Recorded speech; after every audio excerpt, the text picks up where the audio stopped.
Assalamualaikum warahmatullahi wabarakatuh. Selamat pagi, teman-teman. Kita jumpa dengan mata kuliah teori komunikasi.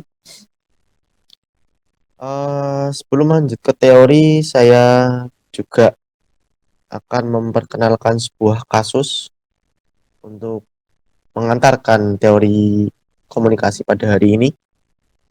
Tidak usah lama-lama lagi, mari kita lanjut ke kasusnya saja. Yang bagaimana kasus ini adalah menerangkan sebuah teori yang akan kita pelajari hari ini, yaitu teori akomodasi komunikasi. Nah, tidak usah berlama-lama lagi, silakan simak kasus berikut ini, silakan dibaca, kemudian dipahami yang saya share screen ini. Setelah itu saya akan membahas kaitannya dengan teori akomodasi komunikasi. Oke, langsung saja silakan dibaca. Monggo. Itulah tadi adalah sebuah kasus teori akomodasi komunikasi yang bagaimana kasus tersebut sesuai dengan teori yang dikembangkan oleh Howard Schills, yaitu teori akomodasi komunikasi. Oke, dan sebelum kita mulai, perkenankan saya menjelaskan dasar-dasar teori akomodasi. Awal mulanya sebuah teori komunikasi muncul pada 1973 saat model mobilitas menjadi bahan penelitian. Giles memperjelas dan mengkonseptualisasi menjadi bahan penelitian. Giles yang memperjelas dan mengkonseptualisasi atau biasa disebut dengan CAT, Communication Accommodation and Theory, yaitu disingkat CAT. Banyak teori dan penelitian di masa itu yang memperhatikan berbagai akomodasi dalam sebuah komunikasi yang terjadi dalam percakapan di berbagai ragam kelompok budaya, termasuk lansia, orang dengan kulit kulit berwarna hitam, imigran, dan mereka yang mempunyai gangguan penglihatan. Bagi Giles ini, dia adalah seorang pakar teori akomodasi. Uh, Budaya adalah istilah yang luas, termasuk di dalamnya gender dan ras. Kita juga akan membahas teori ini dengan mengingat budaya memiliki variabilitas. Itu. Kemudian selanjutnya, untuk dapat kita memahami dari karakteristik sentral teori akomodasi komunikasi, kita perlu mengetahui lebih dulu apa makna akomodasi untuk tujuan kita kali ini, yaitu akomodasi atau sebuah accommodation dapat diartikan sebagai kemampuan untuk menyesuaikan diri. Kita dapat menyesuaikan diri, dapat memodifikasi, atau meregulasi perilaku seseorang sebagai respon terhadap orang lain. Dalam akomodasi juga dibutuhkan beberapa tingkat komunikasi, yaitu yang disebutkan oleh Giles pada tahun 2012. Dalam akomodasi dibutuhkan penyesuaian. Penting untuk dipahami bahwa penyesuaian yang tidak pantas untuk atau tidak cukup dapat menyebabkan kesalahpahaman dalam percakapan. Jadi jika kita dalam berkomunikasi, kita harus bisa menyesuaikan dengan lawan jenisnya. Jika lawan jenisnya itu tidak suka terhadap kita, kita berusaha memberikan effort lebih yang menurut kita itu bisa membuat komunikasinya menjadi lebih efektif. Nah, biasanya akomodasi dilakukan tanpa disadari, cenderung menggunakan skenario kognitif internal saat sedang berbicara dengan orang lain. Untuk gadis misal berusia 15 tahun, teman-teman mungkin akan menggunakan kata-kata yang familiar untuk remaja. Misalnya kata terserah, lo gue itu termasuk kayak usia-usia 15 tahun. Sementara kita teman-teman berbicara dengan lansia berusia berusia 58 atau 85, elemen-elemen teman-teman akan berbicara dengan lebih lambat. Artinya kita menyesuaikan antara usia yang mungkin itu tergolong sudah tua, itu kita harus menyesuaikan bagaimana dia menangkap informasi dari kita. Jika kita evaluasi, seperti kita menggunakan bahasa yang lebih sopan, lebih lambat, lebih menghormati, dan lebih nada yang lebih halus dan tidak bertele-tele dan tidak menggunakan bahasa yang mungkin bahasa kekinian itu tidak dilakukan. Jadi begitu. Banyak nih penelitian dan teori dan ranah psikologi sosial berhubungan secara langsung dengan bagaimana orang lain memaknai perilaku yang makna ini berpengaruh pada interaksi dengan orang lain pada masa depan. Salah satu kunci atau salah satu konsep yang didiskusikan dalam penelitian psikologi sosial adalah identitas. Ya, identitas. Menurut Jessica Abram, Joan O'Connor, dan Howard Giles pada tahun 2003, akomodasi bersifat fundamental bagi konstruksi identitas. Mengenali pentingnya diri dan hubungan dengan identitas kelompok. Mengembangkan teori identitas sosial, teori yang berkaitan dengan identitas. Teori ini mengatakan bahwa konsep seseorang terdiri atas identitas personal, misalnya karakteristik tubuh, terus perilaku, psikologi, dan identitas sosial lainnya. Para peneliti dan teoritis dalam identitas sosial menyatakan bahwa individu termotivasi untuk bergabung dengan kelompok paling menarik baginya dan atau memberikan keuntungan pada kelompok di mana ia bergabung.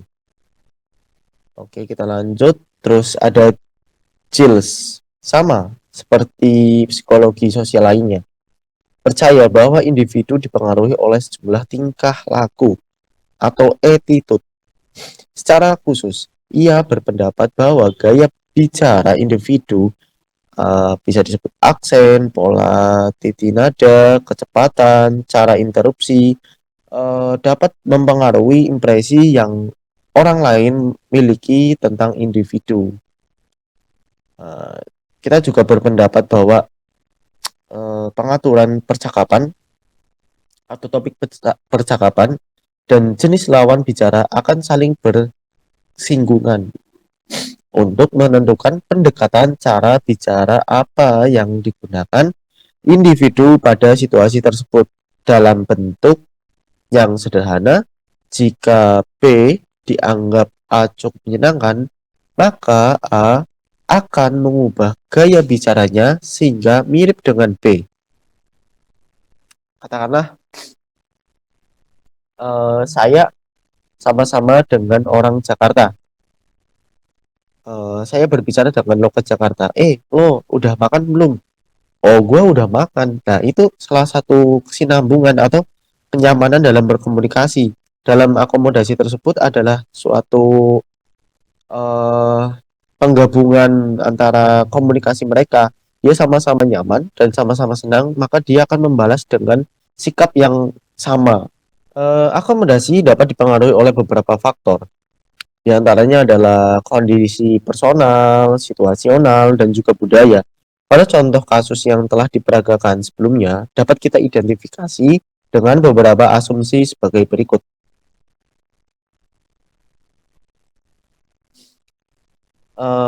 Asumsi yang pertama adalah persamaan dan perbedaan dalam cara bicara dan perilaku.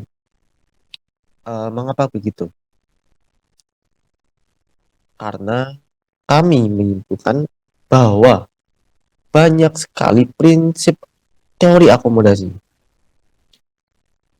yang mungkin menyinggung bahwa banyak sekali prinsip tentang hal ini.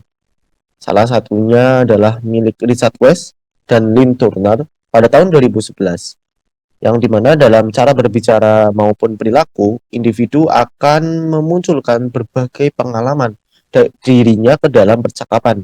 Nah, pengalaman dan latar belakang ini yang beragam akan menentukan seberapa jauh seorang akan mengakomodasikan orang lain. Kalau menengok kasusnya ada pada bagian di mana Hizkia dan Nisa, eh, si Nisa ini terkejut atas kalimat yang digunakan satu sama lain. Misalnya, aku dan kamu. Begitu pula sebaliknya dengan Nisa yang menduga bahwa Hizkia adalah orang yang tidak sopan karena menggunakan istilah lo dan gue. Kita lanjut ke latar belakang. Latar belakang budaya yang berbeda, di mana antara Hizkia dengan Nisa dan Vicky memiliki beberapa perbedaan, namun juga memiliki persamaan. Kalau persamaan nih, eh, kesamaan yang berkaitan dengan tujuan, yaitu untuk memenuhi tugas kelompok dengan nilai yang maksimal. Hal ini akan mempengaruhi proses akomodasi sendiri. Jadi demi memperjuangkan sebuah nilai atau tugas kelompok, mereka mampu mengakomodasi dengan komunikasi yang dapat diakomodasi. Artinya dapat disesuaikan atau sama-sama membuat rileks gitu. Kemudian asumsi kedua adalah cara kita mempersepsikan perkataan dan perilaku orang lain akan menentukan bagaimana kita mengevaluasi sebuah percakapan. Asumsi ini kami dasari dengan persepsi dan evaluasi. Teori dan teori berkaitan dengan hal ini adalah teori memiliki Imamura, Zan, dan Harwood pada tahun 2011, yang dimana akomodasi komunikasi merupakan teori yang memperhatikan bagaimana individu mempersepsikan dan mengevaluasi apa yang terjadi dalam percakapan. Dengan istilah yang kami sederhanakan juga bahwa orang pertama akan mendengarkan dan menginterpretasi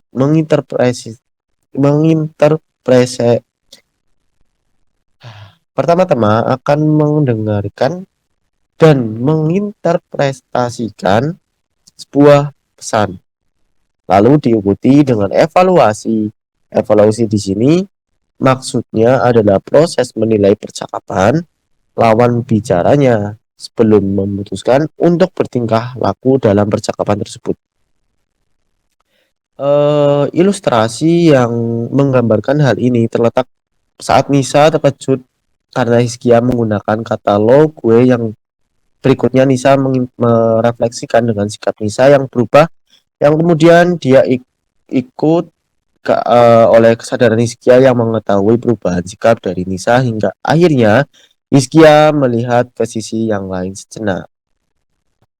Dari sini kita dapat menyimpulkan nih teman-teman bahwa teori akomodasi termasuk teori yang penting untuk kita pelajari dalam teori komunikasi dan bagaimana kita menyesuaikan perilaku komunikasi kita dengan perilaku komunikasi lawan bicara kita. Asumsi dasar dari teori ini adalah persamaan dan perbedaan berbicara dan berperilaku dalam semua percakapan, di mana kita meresepsikan ucapan dan perilaku orang lain menentukan bagaimana kita mengevaluasi sebuah percakapan. Bahasa maupun perilaku memberikan informasi mengenai status sosial, keanggotaan kelompok, sehingga akomodasi sangat bervariasi dalam hal kesesuaian dan norma menjadi panduan dari proses akomodasi. Kurang lebihnya mohon maaf. Apabila saya kurang menjelaskan secara detail karena waktu, oleh karena itu saya cukupkan sekian. Wassalamualaikum warahmatullahi wabarakatuh.